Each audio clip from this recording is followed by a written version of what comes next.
পুরো মন্দিরটা আপনাদের একটু ঘুরিয়ে দেখাই। ভোগ প্রসাদ যা হয় বাইরে থেকে কোনো ভক্তরা আসলে তারা গ্রহণ করতে পারবেন। তার নিয়মটা কি আছে যদি বলে দেন। ওপরে 3টে ঘর আছে এই বিল্ডিংয়ের, এদিকে একটা ঘর, মাঝখানে একটা ঘর, আর এদিকে আরও একটা ছোট ঘর আছে। এই মাঝখানের ঘরটা আপনাদের দেখাচ্ছি। সৎসঙ্গ আশ্রম বা ঠাকুর অনুকূলচন্দ্রের ঠাকুরবাড়ির একটি শাখা জয়নগর মজিলপুরের এই শান্ত সুন্দর আশ্রমটি ঘুরিয়ে দেখাবো আজ আপনাদের, যা রয়ে গেছে প্রচারের আড়ালেই।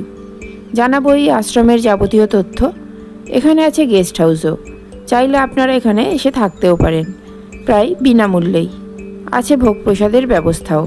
আর এই সমস্ত তথ্য নিয়েই শুরু করছি আজকের ভিডিও। নমস্কার, কেমন আছেন সবাই? আশা করছি সবাই খুব ভালো আছেন। চলার পথে কমলিকা ব্লগের আরও একটা নতুন ভিডিওতে আপনাদের স্বাগত জানাই। আজ 1 সেপ্টেম্বর সোমবার। ঘড়ির কাঁটায় এখন সকাল 9টা। এসেছি জয়নগরের সৎসঙ্গ আশ্রমে। অনেকদিন আমার চ্যানেলে কোনো আশ্রম বা মিশনের ভিডিও আসেনি, তাই আজ আরও একবার আপনাদের কাছে নিয়ে চলে এসেছি এই সৎসঙ্গ আশ্রমের ভিডিওটি। আশা করছি খুবই ভালো লাগবে। এখন আপনারা যে ঘরটি দেখছেন এটি হলো এই মন্দিরের সবচেয়ে পুরানো অংশ। প্রায় 100 বছরেরও বেশি সময় ধরে এই ঘরগুলিকে অপরিবর্তিত রেখে রক্ষণাবেক্ষণ করা হচ্ছে। কারণ শ্রী বিজয়কৃষ্ণ ভট্টাচার্যের এই গৃহেই ঠাকুর শ্রী অনুকূলচন্দ্র প্রায় 1 সপ্তাহকাল সময় এসে কাটিয়ে গিয়েছিলেন। আসুন শুনে নিই কীভাবে এর প্রাচীনত্বকে এখনও অপরিবর্তিত রাখা হয়েছে।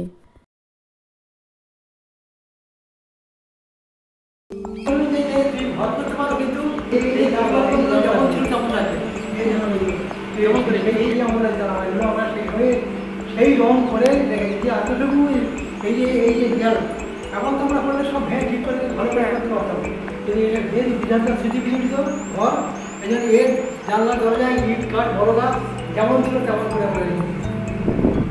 শুনলেন এই ঘরগুলিতে যেহেতু শ্রী অনুকূলচন্দ্র ঠাকুর এসে 1 সপ্তাহ সময়কাল কাটিয়ে গিয়েছিলেন, তাই জন্য এই আশ্রমটি তৈরির সময় ঘরগুলির কোনো রকম ক্ষতি যাতে না হয় সেদিকটায় বিশেষভাবে নজর দেওয়া হয়েছিল। তাই সেই মোটা মোটা দেওয়াল, কড়িবর্গের ছাদ, আসবাবপত্র সবই আগের মতো একই অবস্থায় রাখা হয়েছে।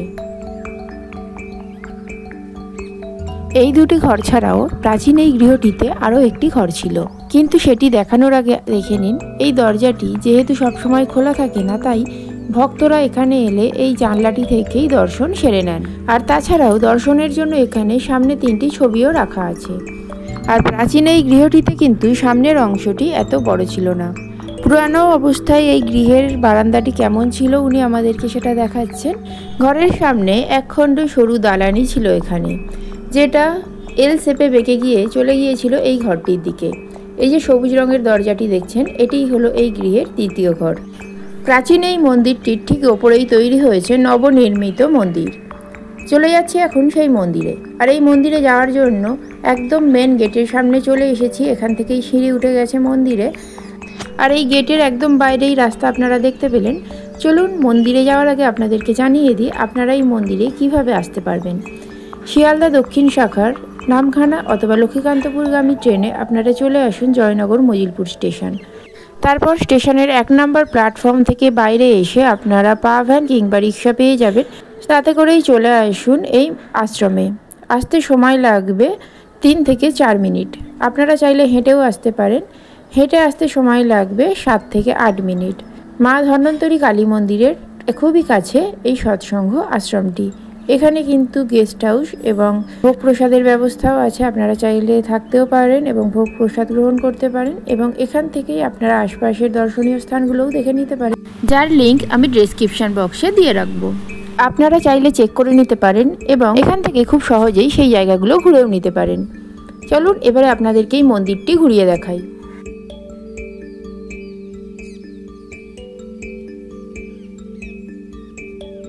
মন্দির দর্শনের সাথে ভোগ প্রসাদ এবং প্রার্থনার সময়টাও জানিয়ে দিই।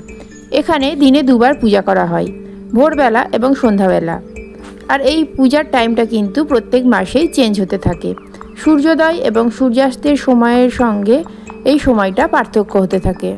তাছাড়াও এখানে প্রার্থনা হয় দিনে 2 বার, সকাল 10টা এবং সন্ধ্যা 6টায়।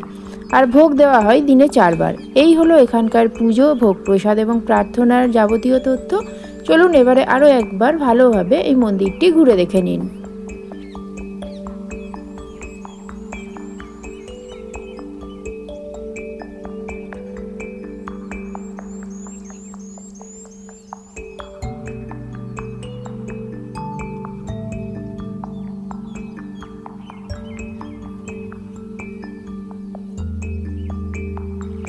আর এই আশ্রম এবং মন্দিরের সমস্ত তথ্য দিয়ে যিনি আমাকে সাহায্য করেছিলেন ইনি হলেন সেই মানুষটি, শ্রী কানন কৃষ্ণ হালদার মহাশয়। উনি কিন্তু এই আশ্রমের অ্যাকাউন্টেন্ট। পূজা, প্রার্থনা এবং ভোগ নিবেদনের সময় ছাড়া এই মন্দিরের দরজাটি বন্ধই থাকে এবং এই জানলাটি খোলা থাকে দর্শনের জন্য। তাই উনি এই দরজাটি আবার বন্ধ করে দিচ্ছেন। আর এখান থেকে আমি আপনাদেরকে আরও একবার মন্দিরের দর্শন করিয়ে দিলাম। আসুন এবারে ওনার থেকে জেনে নিই ভক্তরা কিভাবে এই ভোগ প্রসাদ গ্রহণ করতে পারবেন। প্রসাদ যা হয় বাইরে থেকে কোনো ভক্তরা আসলে তারাও গ্রহণ করতে পারবেন? হ্যাঁ। তার নিয়মটা কি আছে যদি বলে দেন? নিয়মটা হচ্ছে যে যদি কোনো গেস্ট আসে আগের থেকে আমাদের একটু ইনফর্ম করলে ভালো হয়। আমাদের এখানে গেস্ট হাউস আছে, রাত্রে বাস করতে পারে। দুপুরে যখন আসবে তখন তারা এখানে আমাদের গেস্ট হাউসে তাদের ঘর দেওয়া হয়। আর তারা প্রসাদ দিতে পারে। প্রসাদ জন্য কিছু অর্ঘ্য দেয়, আমরা সেরকম চাপ দিই না, যে যেমন পারে সেরকম অর্ঘ্য দিয়ে দেয়। বাইরে থেকে আসে, বাইরে ভারতবর্ষ থেকে বিভিন্ন জায়গা থেকে, বিভিন্ন স্টেট থেকে আসে। ভারতবর্ষের বাইরে থেকে, বহির্ভারত থেকে অনেক মানুষ আসে। উৎসবের সময় বহু লোক আসে। আমাদের গেস্ট হাউস আছে দুটো, আর ছটা ঘর আছে, 3টে গেস্ট হাউস, 2টো গেস্ট হাউসে 6টা ঘর আছে। বাথরুম আছে, 2-3 আসবে, কোনো অসুবিধা হয়। আচ্ছা, এই ঘর কি একবার দেখতে পারি? ঘরগুলো একটা ঘর যদি দেখতে পারি, কারণ ভিডিওটা দর্শকদের কাছে পৌঁছবে। একদম গেস্ট হাউসে লোক থাকবে এখানে, আপনি একদম সেই ঘরগুলো আপনাদেরকে দেখাবো। দূর দূরান্ত থেকে যারা আসছেন তারা চাইলে এখানে গেস্ট হাউস আছে এই মন্দিরের ভিতরেই, সেখানে আপনারা থাকতেও পারেন। আর এখানে আপনারা যদি এসে থাকতে চান তাহলে আসার আগে একটু আপনারা ওনার সাথে যোগাযোগ করে নেবেন। ওনার ফোন নাম্বার আমি ডেসক্রিপশান বক্সে দিয়ে রাখবো, সেটা দেখে 2-1 দিন আগে যোগাযোগ করে নিলেই আপনাদের ঘর পেতে কোনো সমস্যা হবে না। সামনে এখন যে রুমটি দেখছেন সেটি এই আশ্রমের অফিস রুম। এখানে আসবো, এসে এই আশ্রম সম্পর্কে আরও অনেক তথ্য জানবো, কিন্তু তার আগে আপনাদের একটা রুম দেখিয়ে নিই। আর এই গেস্ট রুমে থাকার জন্য আশ্রম থেকে সেভাবে কোনো অর্থমূল্য নির্ধারণ করা হয়নি। ভক্তরা খুশি হয়ে যা দেন তাই ওনারা গ্রহণ করেন। চলে এসেছি গেস্ট হাউসের দোতলায়, এখানেই আপনাদেরকে একটা রুম দেখাবো।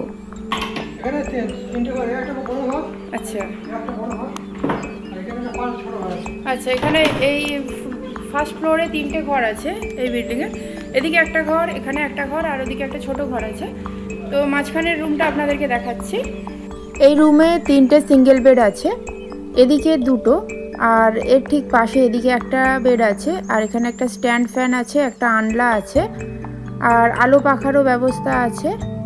এখানে ফ্যান দেখতে পাচ্ছেন, এদিকে আলোর ব্যবস্থা আছে, আর একটা বাঙ্ক আছে জিনিসপত্র রাখার জন্য। আর এদিকে আছে একটা বেশ বড় টয়লেটে কমোড আছে আর বেসিনও আছে, বেশ বড় পরিষ্কার টয়লেট।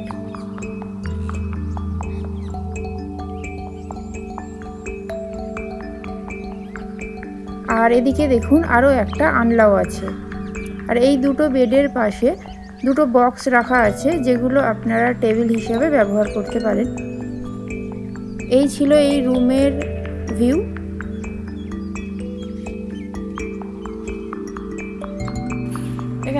আর এই বিল্ডিং ছাড়া উল্টো দিকের এই যে বিল্ডিংটা দেখছেন, এখানেও ফার্স্ট ফ্লোরের 3টে রুম গেস্ট রুম হিসাবে দেওয়া হয়। তো ওই বিল্ডিং এবং এই বিল্ডিং মিলে টোটাল 6টা রুম গেস্টদের জন্য রাখা হয়েছে। তবে আসার আগে আপনারা একবার ওনার নাম্বারে কল করে নেবেন, তাহলে এসে আপনাদের রুম পেতে কোনো সমস্যা হবে না। মন্দির দর্শন করিয়ে আপনাদের গেস্ট রুমও দেখিয়ে দিলাম, ভোগ প্রসাদ সম্পর্কেও জানালাম। তবে এই আশ্রম কিভাবে তৈরি হলো এবারে জানাবো সেই তথ্য, এবং সেটা ওনার মুখ থেকেই জানাবো। তাহলে চলুন ওনার অফিসে বসে সেই গল্প আমরা শুনে নিই। বর্তমানে যে জায়গাটির ওপরে আশ্রমটি নির্মিত হয়েছে, প্রায় 100 বছর আগে সেই জায়গাটিতে ছিল শ্রী বিজয় কৃষ্ণ ভট্টাচার্যের বাসগৃহ। তিনি ছিলেন একজন ধর্মপ্রাণ ব্যবসায়ী। ব্যবসার জন্য তাকে দেশ বিদেশের নানা জায়গায় ঘুরতে হতো। আর এইভাবেই তিনি পৌঁছে গিয়েছিলেন অধুনা বাংলাদেশে অবস্থিত পাবনা জেলার শ্রী শ্রী অনুকূল ঠাকুরের আশ্রমে। বাকি ঘটনা ওনার কাছ থেকেই শুনে নেব। মোহিত হয়ে ওখানে বেশ কিছুদিন থাকতে আরম্ভ করে। আর সে সময় বাড়িতে আসার কথাটা মনে হয়নি, খেয়াল হচ্ছিল না। এদিকে বাড়ির মা খুব চিন্তা করছেন যে এরকম তো হয় না, প্রতিবারে উনি বাইরে যান, কিছুদিন থেকে চলে আসেন। এবারে অনেকদিন হয়ে গেলে উনি বাড়িতে আসছেন না, কোনো চিঠিপত্র দিচ্ছেন না, কোনো খবর টবর দিচ্ছেন না, খুব দুশ্চিন্তা করছে। ওদিকে বিরাট ঠাকুরের ভালোবাসায় এমন মুগ্ধ হয়ে গেছেন যে ওখান থেকে আর যেন বাড়ির কথা আর মনেই পড়ছে না, ঠাকুরের সঙ্গ করছেন, একটু আলোচনা করছেন, এইসব নিয়ে খুব মেতে আছেন। তারপর হঠাৎ একদিন বাড়ির কথা মনে হয়, উনি বাড়ি চলে এলেন। বাড়িতে যখন এসেছেন তখন ওর স্ত্রী বলছেন যে তুমি কীভাবে এরকম করে থাকলে, তুমি জানো যে বাড়িতে আমি একা আছি, তাহলে তুমি চিন্তা করলে না, কোনো চিঠি দিলে না, কী ব্যাপার? এসব জিজ্ঞেস করতে উনি বললেন যে আমি একটা মহাপুরুষের সঙ্গ করছিলাম, তো আমি তার বইয়ে ওরকম বদ্ধ ছিলাম যে আমার বাড়ির কথা আর মনেই হচ্ছিল না। বলছে এমন কীরকম মহাপুরুষ যে তুমি তার কথা ভুলে গিয়ে সংসার, বাড়ি, স্ত্রী, পুত্র সবাইকে ভুলে গেলে? বলছে হ্যাঁ, সেই রকম একজন লোক। তো এইসব ঠাকুরের গল্প অনেকখানি বলেছেন। করার পরে মায়ের ইচ্ছে হলো যে আমি একবার ওই ঠাকুরকে দেখব। উনি স্বামীকে বললেন যে আপনি যদি আমাকে একবার ওখানে নিয়ে যাও তাহলে ভালো হয়, তুমি যদি নিয়ে যাও তাহলে ভালো হয়। বলে হ্যাঁ, তোমাকে তো নিয়ে যাবো, আমি সেই সময় বলি। কিন্তু ওই বারবার বলছেন আর কিন্তু নিয়ে যাওয়ার আর চেষ্টা করছেন না। একদিন গভীর রাত্রিতে ওই মাটি খুব কান্নাকানি করছেন যে ঠাকুর তুমি ওকে দেখা দিলে, আমাকে একবার দেখা দিলে না, আমি তোমার জন্যে ওসব তোমার জন্যে এত পাচ্ছি, এই বলছেন। তার কয়েকটা দিন পরেই হঠাৎ একদিন রাত্রির অনেক রাত্রে ওই ঘরের দরজাতে এসে, আমি দেখাচ্ছি আপনার ঘরটাকে, ওই ঘরের দরজাতে এসে নক করছেন। তো মা বলছেন যে তুমি এত রাত্রে কে নক করে, কে? তো বারবার নক করছেন, বলছেন কে? ওরে তুমি দরজাটা খোলো। তারপরে মাটি তো ভয় পেয়ে দরজাটা খুললেন। দরজা খুলে দেখেন যে আগর দীর্ঘ দেহধারী, আজনলম্বিত বাহু, সমস্ত অঙ্গ থেকে জ্যোতি বেরোচ্ছে, জ্যোতির্ময় পুরুষ দাঁড়িয়ে আছে। মা বলছে কে তুই বাবা? তোর বলছি তুই তো আমাকে বারবার ডাকছিস, তাই আমি না এসে পারলাম না। মার সঙ্গে সঙ্গে সেই ভদ্রলোককে ওকে নিয়ে ঘরের মধ্যে বসালেন। ঘরের কোণে একটা তামার ঘটি ছিল। আগের দিনে সব মায়েদের ঘরে তামার ঘটি থাকে, তামার ঘটি ছিল। আর এটা হচ্ছে গঙ্গা নদী, এই একটু আগে থেকে গঙ্গা নদী বয়ে গেছে, এটা গঙ্গার পশ্চিম তীর, আমরা যেখানে বসে গল্প করছি। তো সে মায়ের এই গঙ্গা জল ছিল। মা সঙ্গে সঙ্গে সেই গঙ্গা জলের ঘটিটা নিয়ে এসে ওই ভদ্রলোকের ঠাকুরের পা ধুয়ে দিলেন।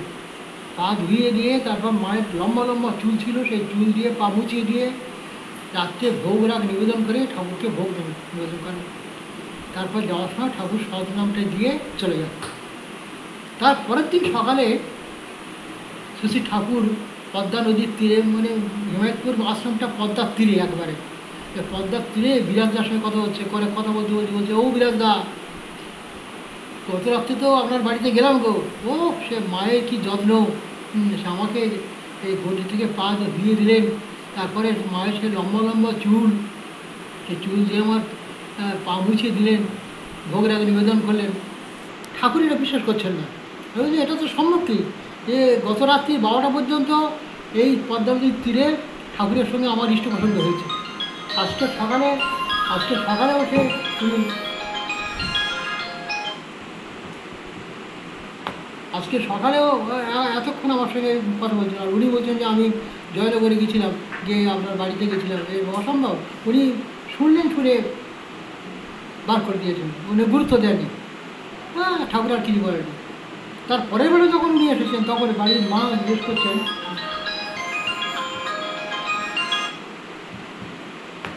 তখন এই বাড়ির মা বলছেন যে কী গো, তুমি তো আমাকে নিয়ে গেলে না, জানো তো ঠাকুর এখানে এসেছিলেন। বিরাদার তখনও বিশ্বাস করছেন যে না, এটা হতে পারে না। তখন মা বলছে আচ্ছা তুমি বিশ্বাস করছো না, তো আচ্ছা বলো তো এই যে নামটা আমি যে করছি, এই নামটা কে দেয়? ঠাকুরের নাম, এটা আমি কোথায় পেলাম? যখন ঠাকুর ওই মাটি যখন নামটা উচ্চারণ করলেন, তখন বিরাদার বিশ্বাস হলো যে এই ঠাকুর ছাড়া যে এই নামটা কাউকে দিতে পারে না, তাহলে ঠাকুর নিশ্চয়ই এসেছিলেন, হয়তো চুল দিয়ে না হোক সূক্ষ্ম দিয়ে তিনি এসেছিলেন। তখন বিরাজদা ঠাকুরের চরণে খুব করজোড়ে নিবেদন করেন যে প্রভু, আপনি তো সূক্ষ্ম দেহে আমার বাড়িতে গেছিলেন, আপনি যদি স্থূল দেহ নিয়ে যদি এই বাড়িতে একবার পৌঁছড়ি দেন, তাহলে এই এলাকার বহু লোক উপকৃত হয় আপনাকে। বিরাজদা তো ভক্ত প্রবণ, তখন ঠাকুর বিরাজদাকে খুব ভালোবেসে ফেলেছেন। সেই ভক্তের অনুরোধে বিরাজদা ঠাকুর না করতে পারলে না 1917 সালের 22শে ডিসেম্বর 1917 সালের 22শে ডিসেম্বর ঠাকুর কলকাতায় এসে শিয়ালদা স্টেশন, তখন শিয়ালদা স্টেশনের নাম ছিল বেলেঘাটা স্টেশন, এখন বেলেঘাটা বলে একটা জায়গা আছে শিয়ালদার কাছে, তখন নাম ছিল বেলেঘাটা স্টেশন। বেলেঘাটা স্টেশনে এসে কলকাতায় যেসব ভক্তরা ছিল তাদের এবং কীর্তনের দল ছিল সেইগুলোকে ডাকলে, বললে চলো জয়নগরে মজিলপুরে বিরাজদার বাড়িতে যাব বলে উনি ওখান থেকে ট্রেনে উঠলেন। তখন লক্ষ্মীকান্তপুর লাইনটা হয়নি, ওই ডায়মন্ড লাইনটি ছিল। তো উনি ওখান থেকে সদল বলে বগরাট স্ট্যান্ডে নেমে ওখান থেকে একটা এই আমাদের এই একটু দূরে মাইলখানে দূরে একটা খাল আছে, এখনও খালটা আছে, ওই তখন খালের মধ্যে দিয়ে ওই তাল কাটে নৌকো পাওয়া যেত আগের দিনে। হ্যালো, পাঠিয়ে দিন। তো এসে ওখান থেকে নেমে উনি ওখান থেকে পদব্রজে কীর্তন করতে করতে মন্দিরে আসেন 1917 সালের 22শে ডিসেম্বর। এখানে 7 দিন ছিলেন। প্রত্যেক দিন প্রচুর আলোচনা, ইষ্ট প্রসঙ্গ এবং এতদ এলাকার লোক সব ভেঙে এখানে জড়ো হয়েছিল, নাম সংকীর্তন খুব হয়েছিল। তারপরে ষষ্ঠ দিনে, 7 দিন ছিলেন, ষষ্ঠ দিনে এখানে যে মজিলপুর JMD স্কুল এখন আছে, ওই স্কুলের যিনি প্রেসিডেন্ট ছিলেন তিনি এই এলাকার জমিদার সত্যেন দত্ত। সত্যেন দত্ত একটা অনুষ্ঠান করেছিল ওই স্কুলের মাঠে, ঠাকুরকে ডেকে ঠাকুরের সভাপতিত্ব করে করেছিলেন। ঠাকুর বলছেন সে প্রচুর লোক, শুধু মাথা কালো মাথা। তো সেই মাঠে আলোচনা হয়েছিল। আলোচনা প্রসঙ্গে ওই সত্যেনবাবু বলেছিলেন যে এইটা গঙ্গা নদী, আমরা গঙ্গা নদীর পশ্চিম তীরে বসবাস করছি, আর এই পশ্চিম তীর ধরে একদিন মহাপ্রভু নদিয়া থেকে কীর্তন করতে করতে এই পথ ধরে গিয়ে ওই খাড়ির চক্রতীর্থের কাছে খাড়ি বলে একটা জায়গা আছে, ওখানে এখনও নদীটা আছে, মজে গেছে, ওই নদীর কাছে গিয়ে ওখান থেকে নৌকো যোগে উনি উড়িষ্যার বনপথ দিয়ে পুরীতে যান। যখন ঠাকুর এটা শুনলেন তখন উনি বললেন যে এখান থেকে মহাপ্রভু গেছিলেন বলল আজকে। তার পরদিন উনি আবার এখান থেকে কীর্তনের দল নিয়ে পদব্রজে হাঁটতে চক্রতীর্থে যায়। এখন চক্রতীর্থে যে মন্দিরটা হয়েছে বিশাল বড় মন্দির, ওইখানে গিয়ে উনি সমাধিস্থ হয়ে পড়েন। যেখানে সমাধিস্থ হয়েছিলেন সেই জায়গাটা চিহ্নিত করা আছে, ওখানে একটা ঘর মতো করা হয়েছে চক্রতীর্থে। ওখান থেকে সমাধি ভাঙার পর বিকেল 4টার সময় উনি চলে আসেন। তার পরের দিন উনি এখান থেকে চলে যান। আর সেই অবস্থা ছিল, ঠাকুর চলে গেছে। তারপরে বিরাজদা এখানে বাড়িতে এসে কিছুদিন থাকার পরে আর উনি আর এই বাড়ি থাকতে পারলেন না। অস্বস্তি লাগছিল ঠাকুরের দিকে, ঠাকুরের ভালোবাসা আর বাড়িতে থাকার একটা অস্বস্তি, এই থেকে উনি বাড়িটা বিক্রি করে দেন একজনের কাছে। তখন বিক্রি করেননি, একজনকে বাড়িটা দিয়ে উনি দেওঘরে চলে যান। দেওঘরে গিয়ে স্ত্রী পুত্র পরিবার নিয়ে ওখানে থাকেন ঠাকুরের কাছে। এই ঘরটা তখন যে ভদ্রলোক নিয়েছিলেন তিনি কিছুদিন বাস করার পরে আর বাস করতে পারছিলেন না। একটা অশরীরী আত্মা যেন ঘরের মধ্যে ঘুরছে, গুনগুন করছে, হাততালি হচ্ছে, এরকম বিভিন্ন সাউন্ড সব পাচ্ছিলেন বলে উনি সেটা বিক্রি করার সিদ্ধান্ত নেন। উনি যখন সেটা বিক্রি করার সিদ্ধান্ত নিয়ে তখন এখানে যারা প্রাচীন ঠাকুরের দীক্ষিত লোক ছিলেন কয়েকজন, তারা সঙ্গে সঙ্গে এটা দেওঘরে ইনফর্ম করে। কিছু আচার্যদেব তখন ছিলেন, ঠাকুর তখন চলে যাওয়ার পরে আচার্যদেব ছিলেন। আচার্যদেবের কাছে নিবেদন করেন যে ঠাকুর যে ঘরে 7 দিন অবস্থান করেছিলেন সেই ঘরটা বিক্রি করার কথা হচ্ছে, কি করব? তো এক্ষুনি কিনে নেওয়া লাগে, যত টাকা লাগে আপনারা কালেকশন করে টাকা নিয়ে কিনে নেন। তখন ওই ঘরটা সহ এই জায়গাটা এই পর্যন্ত এখান থেকে ওই জায়গাটা, ওই সঙ্গে 5 থেকে আরম্ভ করে এই জায়গাটা, ওই বাড়িটা সঙ্গে এই জায়গাটা আমাদের সৎসঙ্গের নামে, সৎসঙ্গের আচার্য অমরেন্দ্রনাথ চক্রবর্তী তার নামে বাড়িটা রেজিস্ট্রি করা হয়ে গেল। হয়ে যাওয়ার পরে উনি একজন পুরোহিতকে বর্ধমান থেকে এখানে পাঠিয়ে দেন। তিনি এসে পুজো করতেন। এটা তখন এটা এইসব ঘর ছিল না, তো টালির ঘর ছিল। আমি আপনাকে দেখাচ্ছি টালির ঘর। এই ঘরে এসে ওরা ওই ঘরে কিছু লোক উনি এসে পুজো করতেন, আর আশেপাশে 2-1 জন আসতো। তখন আমরাও আসিনি। তার অনেক পরে ও হরিশ্যামদের যখন খুব বয়স হয়ে যায় ওই সেই সময় আমরা এসেছি। তারপরে আমরা এসে সেই থেকে ওই রক্ষণাবেক্ষণ করা। তারপর এখানে একজন ইয়ং ডাক্তার ডক্টর বিশ্বনাথ কাছারি, উনি তখন মেডিকেলের স্টুডেন্ট ছিলেন, আর সেই সূত্রে দেওঘরের সঙ্গে খুব যোগাযোগ ছিল, খুব প্রায় যেতেন। আর ওরা বিশ্বনাথকে বিশু করতো, কী বিশু, কখন এলি, কী খবর, ভালো আছিস তো? তো তারপরে বিশ্বনাথ দা সভাপতি থেকে পাঞ্জাব গ্রহণ করলেন। করে যাওয়ার পরে তখন একদিন হঠাৎ দেখা যায় যে এই যে ঘরটাতে ছিলেন সেই ঘরটা ভেঙে পড়ার মতো, এই কি পুরনো হয়ে গেছে তো, আর কেউ করেনি, আর তেমন লোক ছিল না।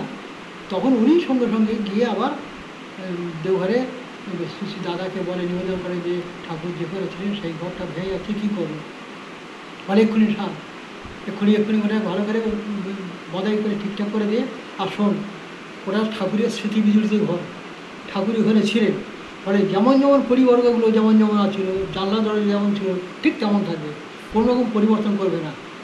এইগুলো ঠিক রেখে তুমি এটাকে চেঞ্জ করো যাতে না নষ্ট হয়। উনি সঙ্গে সঙ্গে সেইভাবে এইটার উপরে একটা ছাদ দিয়ে দেন। তারপর এখনও যিনি আচার্য হয়েছেন দেওঘরে, পূজনীয় বাবাই দাদা, তিনি আশীর্বাদ করেছিলেন যে যখন বলা হলো যে আমরা এই ঘরে একটু মন্দির করতে যাই, তখন উনি এলেন, এসে ওই ঘরটা দেখে বলছেন যে ওই ঘরের উপর মন্দির করবেন, কিন্তু ওই ঘরের উপরে কোনো যেন চাপ না হয়। শ্রী ঠাকুর যে ঘরে ছিলেন সেই ঘরের যে ছাদটা আছে সেই ছাদের উপর যেন কোনো চাপ সৃষ্টি না হয়, এমনভাবে ঘর করতে হবে। তখন ওই দেওঘর থেকে ইঞ্জিনিয়ার এলো, ইঞ্জিনিয়ার এসে ওই যে ঘরটা আছে এখন সেই ঘরের থেকে 1-1.5 হাত উঁচু করে আর কি, পিলার দিয়ে উঁচু করে তারপরে ছাদ হয়েছে। আচ্ছা, তারপরে এই মন্দিরটা তৈরি হয়ে যাবে। আশ্রম সম্পর্কে যাবতীয় তথ্যই আপনাদেরকে জানালাম। আশা করছি ভিডিওটা আপনাদের ভালো লেগেছে। ভালো লাগলে লাইক, কমেন্ট আর শেয়ার করবেন। আর চ্যানেলে নতুন বন্ধু হলে এই ধরনের আরও নতুন নতুন ভিডিও পাওয়ার জন্য চ্যানেলটা অবশ্যই সাবস্ক্রাইব করে রাখবেন। আজ তাহলে আসি, দেখা হবে খুব তাড়াতাড়ি নতুন একটা ভিডিওতে। সবাই সুস্থ থাকবেন, সাবধানে থাকবেন আর খুব ভালো থাকবেন। আজকের মতো টাটা।